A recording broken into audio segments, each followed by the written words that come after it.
Thank you and good evening to everyone at home, to everyone in the council chambers. We've had a few technical problems. Hopefully everything is back again. When we last were talking, Councillor Mitzner had asked a question of Megan.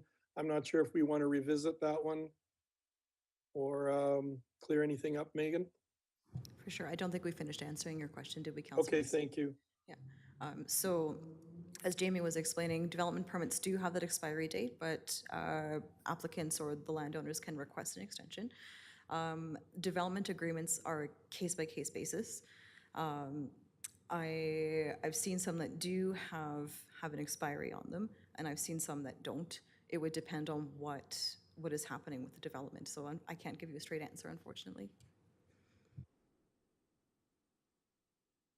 Thank you. Kara, did you have a comment or a question? No, Your Worship. Okay, thank you. Any other questions for Megan as far as this process regarding permit variances and requests of them? Seeing none. Thank you, Megan, for your presentation and your ability and willingness to answer those questions.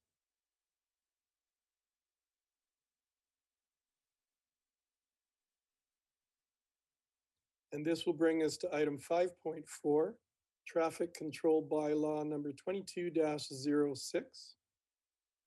And Claudette, you're presenting and answering questions tonight. Good evening. Welcome back. Thank you, Mayor. Happy to be back to present the traffic control bylaw.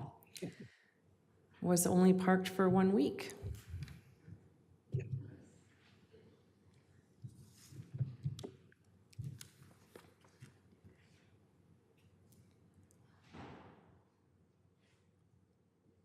There we go. So last week, presented the traffic control bylaw, and I sent out a few of the changes made, and also attached Town Policy 8100 along with Town Policy 8100-01 from 2017. Now there's still some wording around idling, so I've developed a little PowerPoint today to present to you, and I'd happy to take any questions after. So we compared 3 regional municipalities, the Cochrane, Okotoks, and Drumheller. Sorry, I'm touching too many. I know, it's barely moving. Sure. There we go.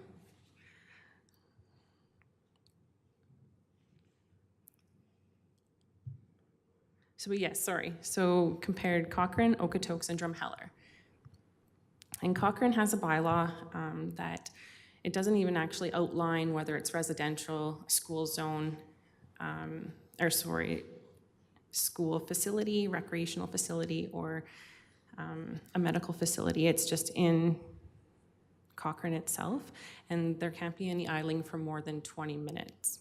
There is some restrictions around that, as noted, delivery, collection, and public service or an emergency vehicle, but it's a standalone 20 minutes. Now the Okotoks bylaw speaks to no more than 3 consecutive minutes within 30 minutes. So it doesn't matter if it's between 5 and 25 degrees, you can't run idle at more than 3 minutes. Or if the temperature outside is above 0. So there's a lot of different temperatures that one would have to take into consideration, and that is within Okotoks itself. It's not like the one Strathmore has drafted, just certain specific areas. And the Drumheller traffic bylaw also goes by within Drumheller for no more than 20 minutes.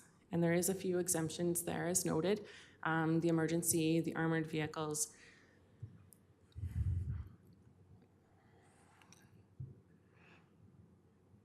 Am I going too fast for anybody? Okay. So when comparing the idling bylaws within nearby municipalities, it isn't uncommon. And it does seem like there's more of a time restraint on and different temperatures. And the whole community as a, not just specific areas. Now, the city of Airdrie and Brooks, when I did look into their bylaws, they did seem kind like 2010, so it's been some time since they've been revisited.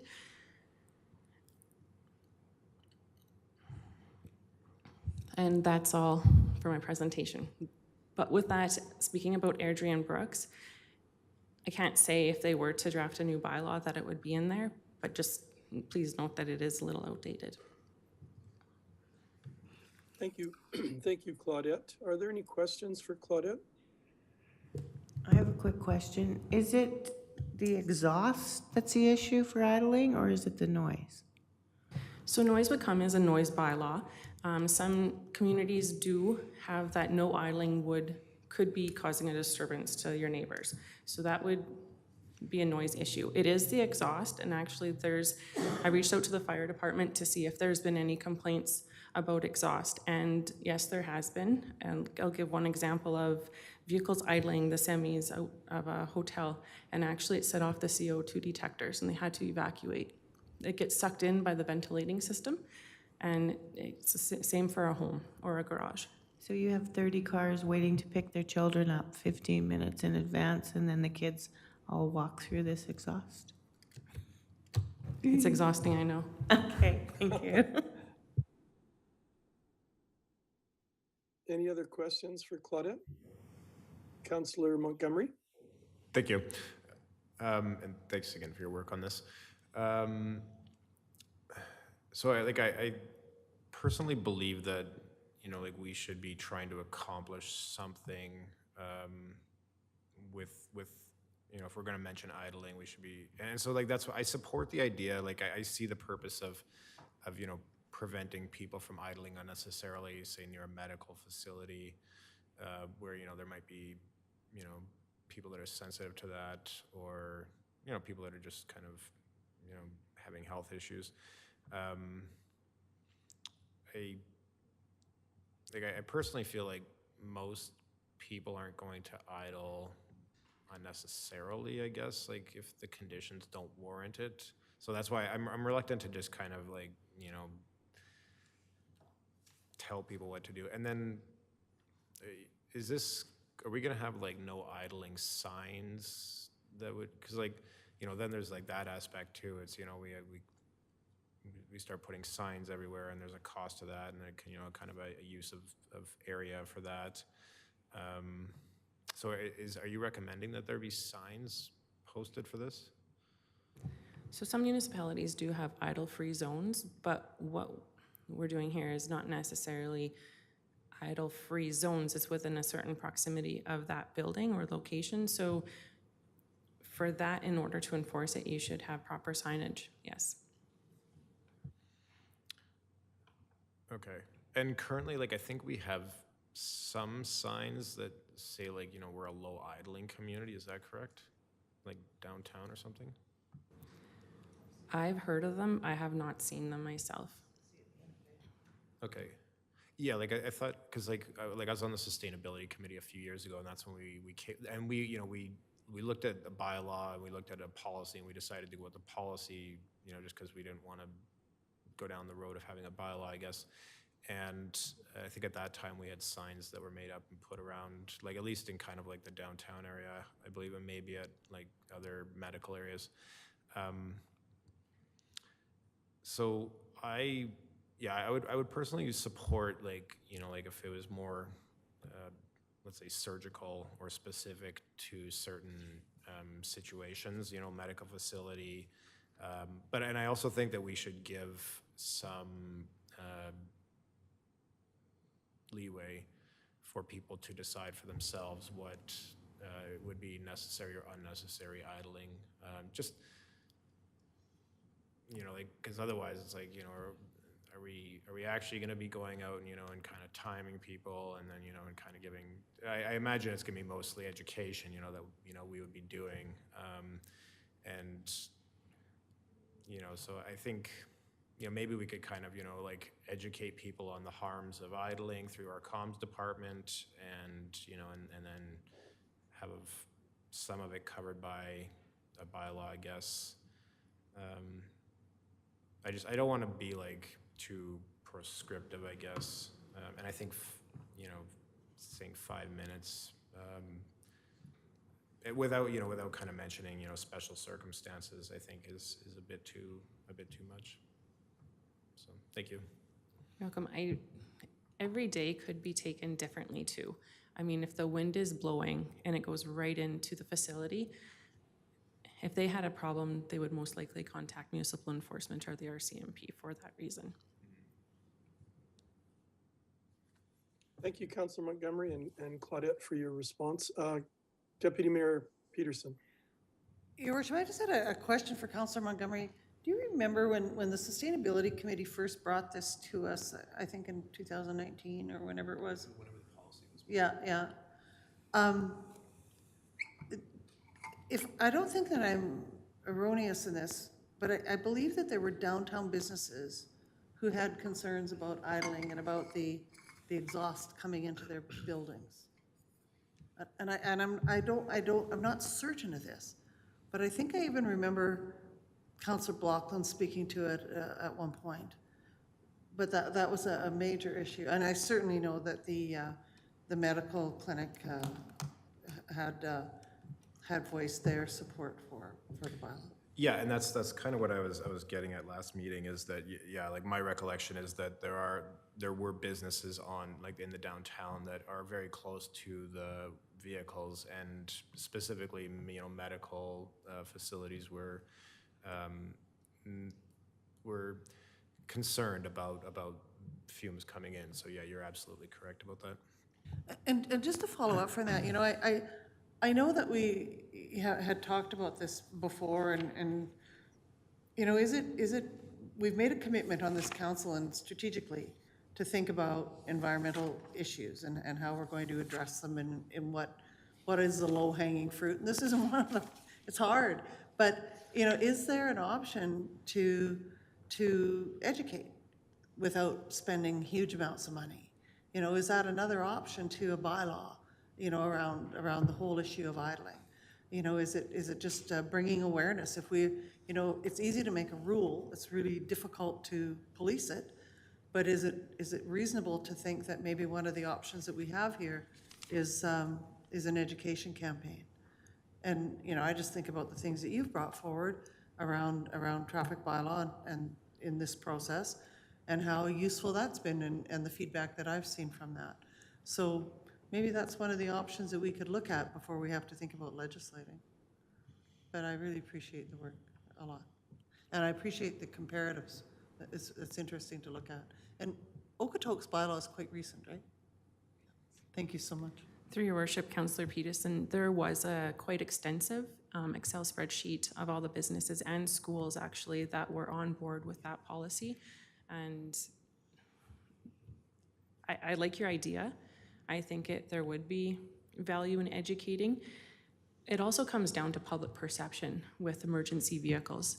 I mean, those are our taxpayers' dollars that fuel the vehicles and put the equipment in there.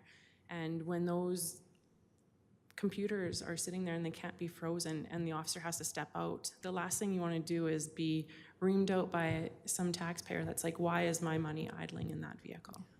Well, and I also, you know, heard Councillor Wiley's concerns about schools, and I, you know, live across the street from a school, and in a 30 below day, you know, the air is blue from parents, but it's also unrealistic, especially when I think about that particular school, because of the density on 2nd Street.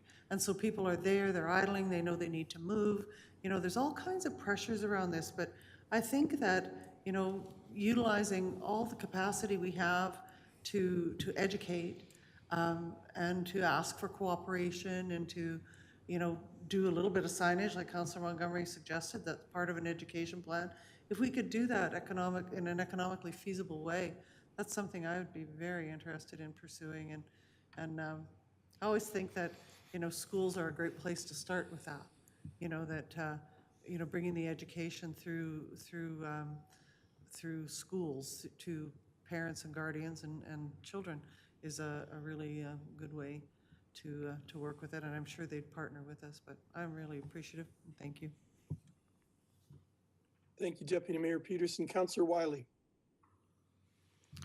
So I've spent quite a bit of time thinking about this over the last week. And I think this is one of those policies that if we go about it the way that Councillor Peterson's saying, and it's in education, I think that's a very good thing, because it could very well have unintentional consequences. So I thought of 4 examples worth mentioning. So imagine, so this is where I was thinking about it. I was parked outside of volleyball practice. I don't know when volleyball practice ends. It's supposed to be at 5. It was 5:15 by the time the kids were all coming out. And there was 15 cars in a line, all idling, except me this time. I shut it off. But I was thinking about this. So imagine a single mom comes, picks up one of her kids from daycare, or she's got a little one in the back, and she shows up to pick up her daughter from volleyball practice. What's she supposed to do if it's 5 degrees out or 25 degrees out, or, you know what, it was 17 degrees out and the sun's shining in the vehicle and it's heating up. So she makes a reasonable decision to leave her vehicle running with the air conditioner on because she has a toddler in the back. Or I was thinking about, you know, a grandpa taking his wife to the hospital clinic, and maybe he has mobility issues and he'd just prefer to sit out front. Maybe he's not feeling well and he doesn't want to go and spread what he has at the clinic. Or maybe he's worried about getting sick and he just wants to wait in the vehicle. And we're going to tell him, no, you can't, you know, idling. You mentioned that, you know, some of our EMS vehicles have expensive equipment in their vehicles, but maybe there's a worker who has expensive equipment in his vehicle. Or what if somebody just has their dog with them and they can't run into the school and leave the dog in the car because that's not safe? So I just think that this is one of those things that ends up punishing, you know, a lot of people, whereas the wealthy people, they can sit there and they've got heated electric seats, they've got air-conditioned seats, they've got hybrid vehicles. So they can just shut their vehicle off and not idle, but meanwhile, we're punishing the people who don't have those things. I really, really have a problem with this bylaw.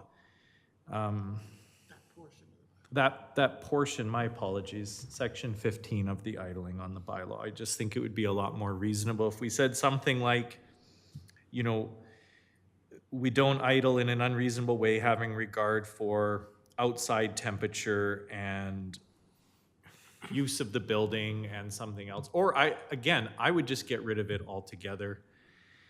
I mean, I reread it. I can't even see how school buses are exempt. School bus parks in front of our building and there's 20 school buses parked out. They're all idling within 10 meters of the building.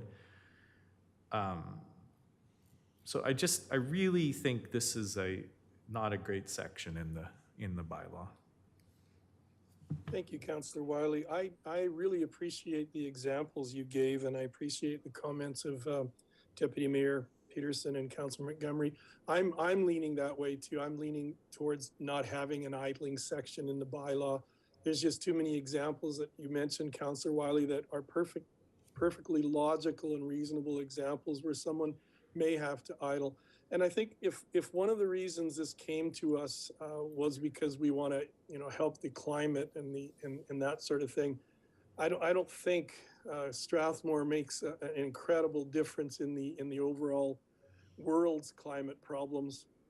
And I just think that this section creates a lot of difficulties too. I'm leaning more towards not having it in and just having education, maybe something simple as signage reminding people not to idle too long, that kind of thing. Councillor Montgomery. I was just going to let you know that Mr. Pretzlaff has his hand up. Oh, thank you. Mr. Pretzlaff. Thank you, Your Worship, and thank you, Councillor Montgomery. I think what's noted here is that the bylaw is written in such a way that it does allow for idling, anything up to five minutes and then some up to 30. So Claudette can clarify that.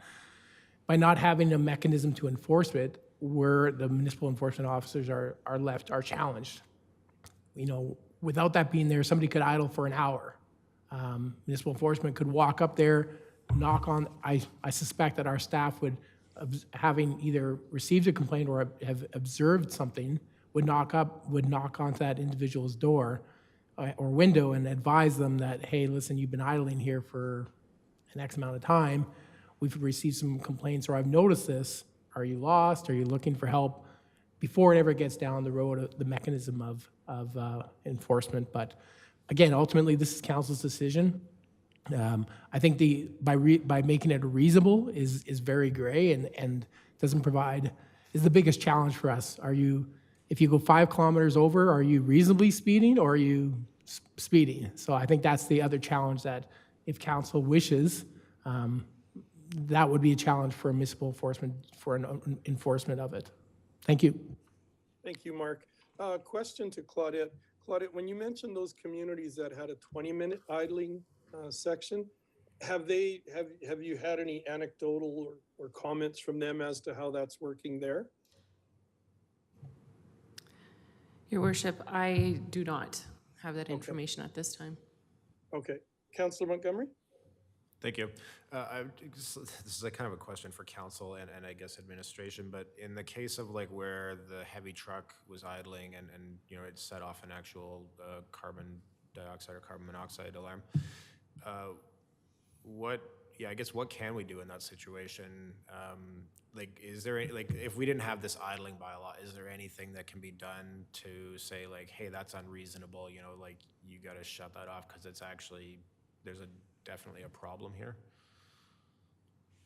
There'd be nothing to enforce if it wasn't for that bylaw.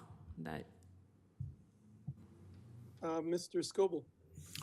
Just a general comment here, like, you know, with respect to any bylaw, there's something in a bylaw, there's not something in a bylaw. Like they have to be very clear and specific. It can't be vague or using terms like reasonable.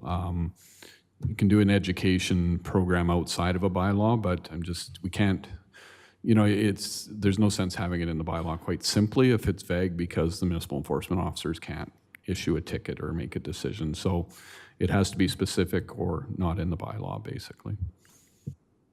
Thank you for that. Councillor Wiley, did you have a question as well? Well, I think Kevin's answered it. If I look at section 12.1, it talks about using a sidewalk in an unreasonable way. And I quite like that, because I think a bylaw officer then has the ability to go to a punk teenager and be like, hey buddy, move along here. I think, like, I get what Kevin's saying. I think at least in that way, if we said, you know, considering the building, then if a medical clinic's reporting a guy who's been sitting out there with his big diesel truck pumping his exhaust into their building, at least then a bylaw officer could come around, tap the window and be like, okay, like it's time to move on. But I'm new to this, so Kevin has a little bit more experience.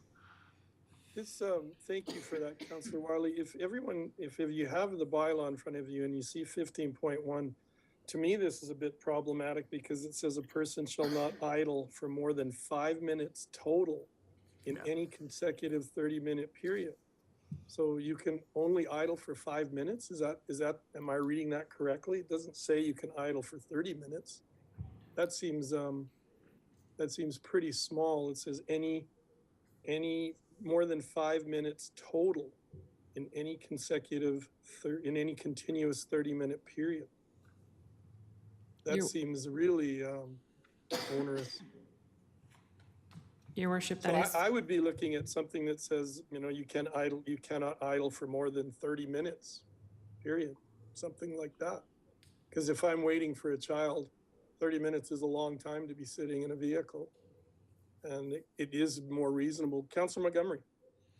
Like, I'm just wondering if maybe we could word it so that it's like, you know, no person shall idle their vehicle in a way that, you know, causes, you know, problems for other people, essentially, you know, so that way if somebody does call, you know, then bylaw can go down and say, hey, you're causing a problem for this person with your idling. You know, and that way it's complaint based. There's no, you know, kind of time. It's just you're negatively influencing somebody else's, you know, property or you know, enjoyment.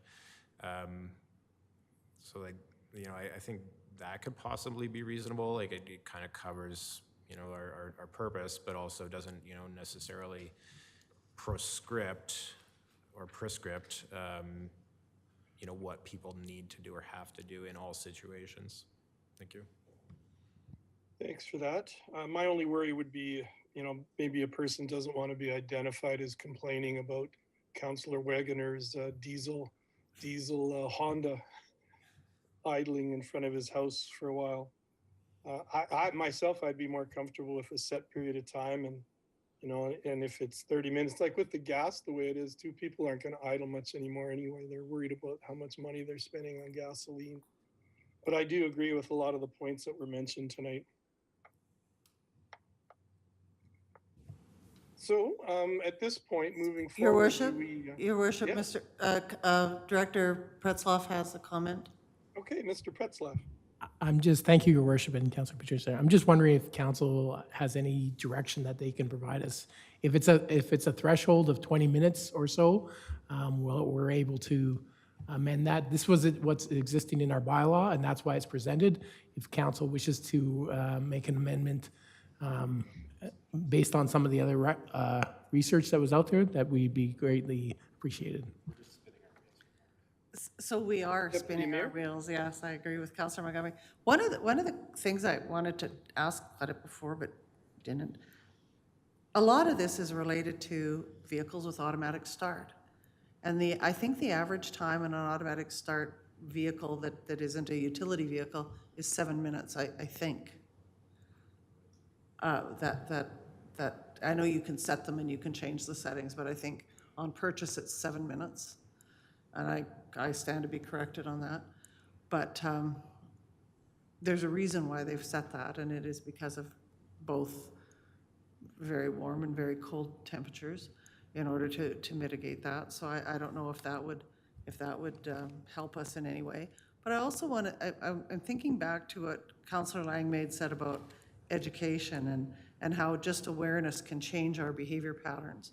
And I want to point out that Councillor Wiley is a good example of that tonight. He said, I was sitting in a line of vehicles and I turned my vehicle off. And so he's come into, like me, a different level of awareness in all of this. And so, you know, I go back to thinking, you know, maybe it doesn't belong here at all. And maybe we should try education first, although, you know, and even that gives our bylaw some opportunity, because even within this bylaw, I think that they would be inclined to educate first rather than ticket. And so maybe there are some options within that. And I guess, Director, that's where my preference would lay. And I think we've been successful in other elements in our community, you know, around doing that kind of thing, and rather than legislating. And so I would be in favor of that. As long as it wasn't extraordinarily expensive to carry it out. Deputy Mayor, I would lean that way too. I would almost be thinking of setting it to a longer time, like 30 minutes. And then after that, it might be excessive, or that gives you leeway for the officer to, if he has to come up to the window, or she has to come up to the window and say, hey, you know, you've been idling for a half an hour. Most of the vehicles would probably be gone within that 30-minute time. But if we set it too low, then we're going to be having our officers go to many vehicles to say, hey, you've been idling for 10 minutes. We're going to need you to shut down or something. I don't know. Councillor Montgomery, you had your hand up? Yeah, thank you. I think this will be the last time I speak on this tonight. But so yeah, I think I would personally at this point support, you know, just going strictly with an education route. I think a lot of people would, you know, we can educate people about, like, you know, the chemicals that are released when you idle, and, you know, and like, you know, how your kids are breathing that in. People would, you know, probably, you know, respond to that. We could even tell people like how much money they're wasting, you know, every minute that they idle. That would, you know, probably reach some people. So I think there's a kind of a number of ways that we can just, you know, educate people and remind people about why it's a good idea, you know, and even protecting the environment, of course, as well. But, you know, there's things that, you know, would speak personally to people, I think, that would be effective to reduce idling without the need to Yeah, even set a time limit, I guess. Thank you very much. Thank you. So council, just so I get a sense, are we looking to remove this section from the bylaw and just direct our administration to have educational signage and have officers just educate? Do we want this totally removed from the bylaw so that they have direction, Deputy Mayor? Your Worship, I would be in favor of that, but I would like to make sure that it is, that maybe communications and along with this department, pursue a specific plan of education, whatever they deem that whatever they deem most useful. But I think that we owe it to, we've made some promises to our community within our strategic plan that we are going to look at better climate practice. And for me, that's where this belongs. And so that would be my hope for this.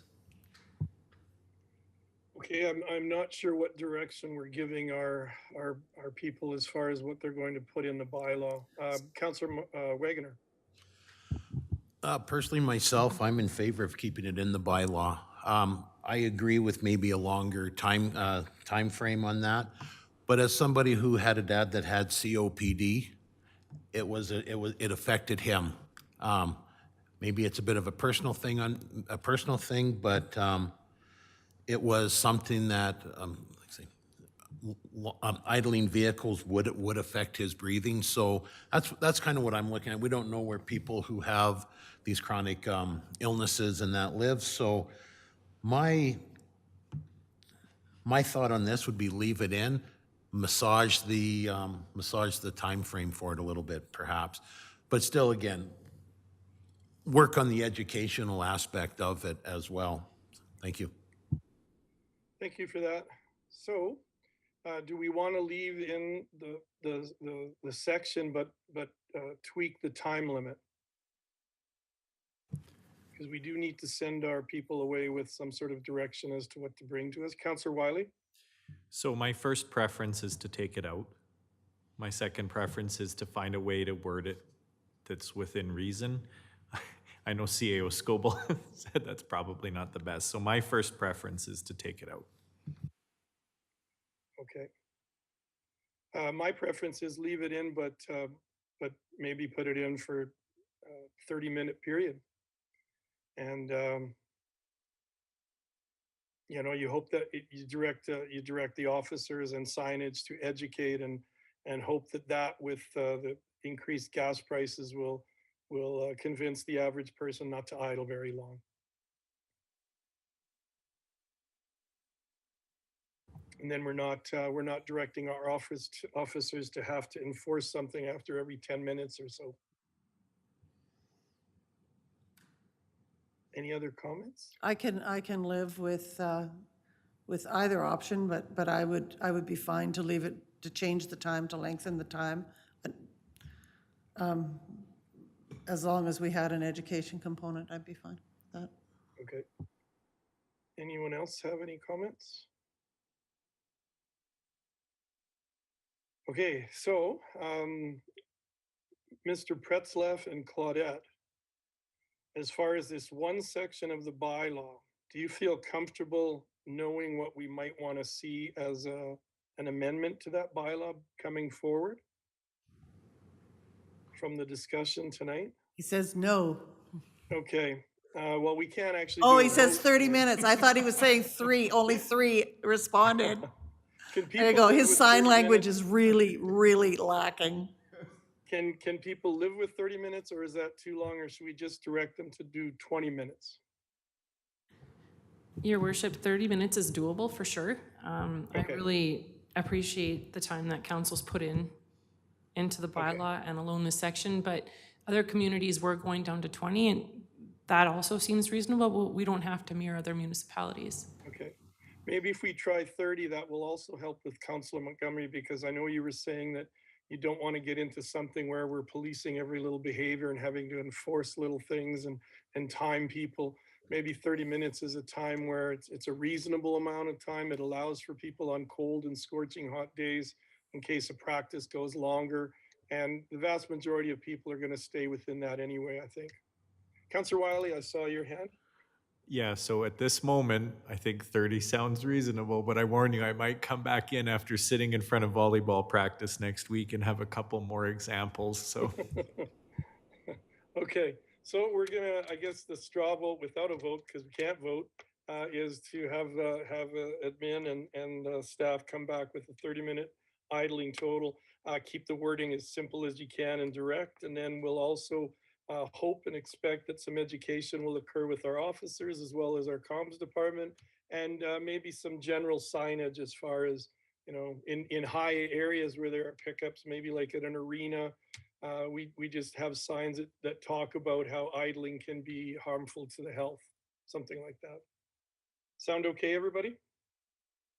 I like these informal committee of the whole meetings. Thank you, Claudette, for your presentation and your willingness to answer questions. And thank you, Mr. Pretzlaff and Mr. Scoble. Thank you. This brings us to item 6, question and answer period. It's a time for you to ask questions of your counselors, of the CAO, if there's some deep questions, again, some questions about life, a career choice. No.